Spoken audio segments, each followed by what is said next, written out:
There's two great 10 out of 10 productivity tactics. There's only really two, like, the 80-20 of productivity. There's only two. There's one, intermittent fasting, and two, using a calendar/timetable. Every other productivity tactic is 1 to 2% worth one of these two. So it's like, just do both of these and you'll automatically be productive. But then you need the right mindset for them.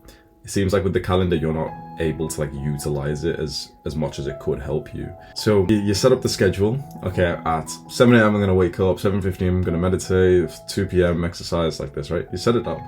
And then you literally just go and like live that day as best as you can, just to see what's happening. And sometimes that takes maybe 1 or 2 days. And then after that, it's like you kind of realize, wait, that thing at that time's kind of annoying. I kind of don't like, you go by your feelings with this. Usually, obviously, like, we want to make big decisions logically and stuff, but you go with, because for example, if it feels bad to exercise at like a certain time, you may as well change the exercise thing like to a time when you actually enjoy it and you can perform better. And the same with work as well. It's like, you shouldn't purposely work at a time when your brain feels like slow. So you go and like, you set the schedule. I'm way more of an introvert, so I actually feel drained by social stuff. Interestingly, not ever with like Zoom calls like this. Like, this actually gives me energy. But things in person, especially kind of like basic social things, like, oh, there's a friend group in the gym and we're all going to go for dinner or we're going to do this thing, that tires me, that exhausts me. Yeah. So I finally got the confidence where I actually don't go and do those things anymore, and I feel like 10 out of 10. I mean, to be fair, like, I'm speaking to people for like 4 hours a day, so it's, do you know what I mean? That's set. And then I meet my girlfriend like once a week as well. So my like social life feels 10 out of 10 right now. Like, absolutely like the best I've had in my life. But that's just based on me.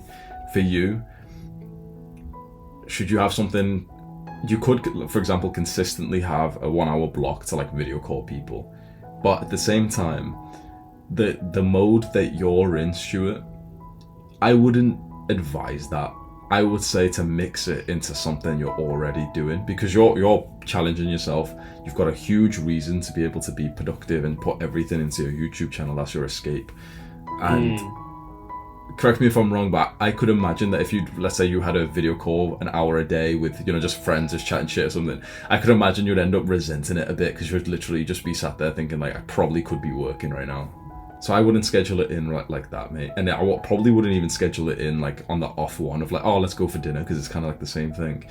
The social life for you, I would schedule it on top of the things you do.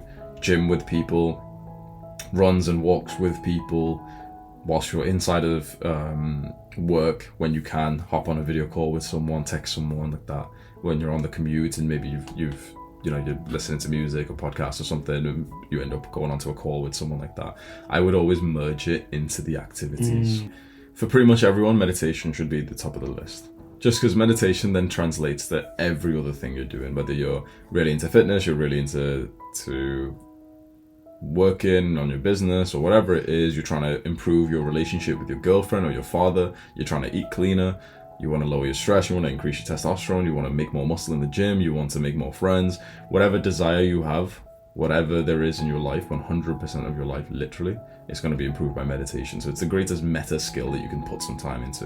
And it doesn't really have to be like, the conscious 5-10 minutes like that. Like, I often find myself meditating for a while when I'm on these calls. Like, I'm still on my breath, I'm still bringing myself to the present moment. I'd say that should be the top of the list. And then you can go through like the general list of things. And I did that for a solid like year and a half, 2 years. But again, I actually go about my self-improvement journey in a different way now. I only do the self-improvement habits that are aligned to my current purpose, like the current season of my life. So it's like, I no longer, like, for example, have journaling in my calendar, but I will journal when I kind of need to, based on my goals and my purpose and like the season of my life. It's like, this business, making money and stuff. And so very rarely am I actually doing like long form detailed journaling. I'm just more like writing stuff down on Notion, just like note taking and everything. Even like visualizations, affirmations and stuff, because I'm just in like a pure, okay, it's work mode right now. I don't need to like see the goal right now. It's just like, okay, do the tasks. I know what it is that needs to be done. I just need to do the tasks. And so, for example, when I wake up, I don't want there to be anything that stops me from just doing the tasks that I need to do to get to my goals. I just need to put the reps in. Simple as that. And you do as well. I think this is the stage you're in.